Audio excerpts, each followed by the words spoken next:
Good afternoon, Karina Williams, Reeve, Northern Sunrise County.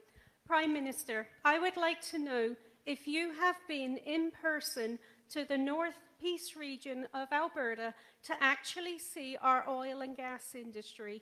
If so, where and when? Because your misinformation continues, which I am confident would not be the case if you experience the true clean industry for yourself, and that way we would not need the carbon tax. Thank you. Prime Minister. I've visited Fort McMurray and the oil sands many times over the years, but I haven't been to that particular region. You're absolutely right. But I do know how important the energy industry is to this country.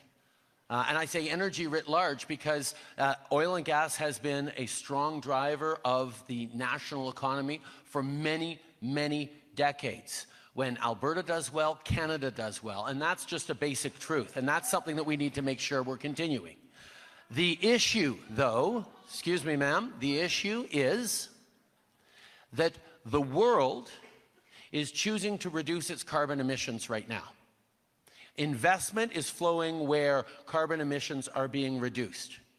And we want to make sure that we continue to be part of providing energy solutions to the world. The oil sands were a technological innovation to get energy out of the oil sands. It took technology to figure it out. There's a technological problem we're having right now of reducing carbon emissions around the world because the world is warming at an alarming rate.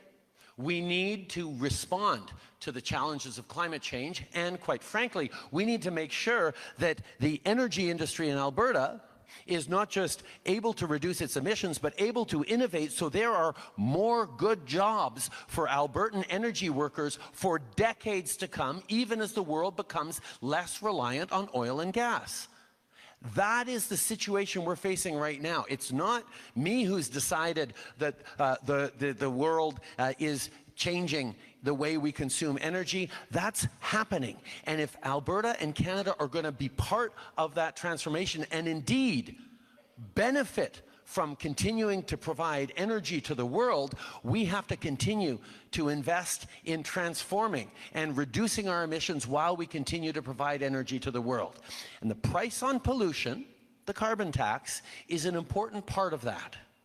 It has been designed so that 8 out of 10 families get more money back every year from that price on pollution than it actually costs them.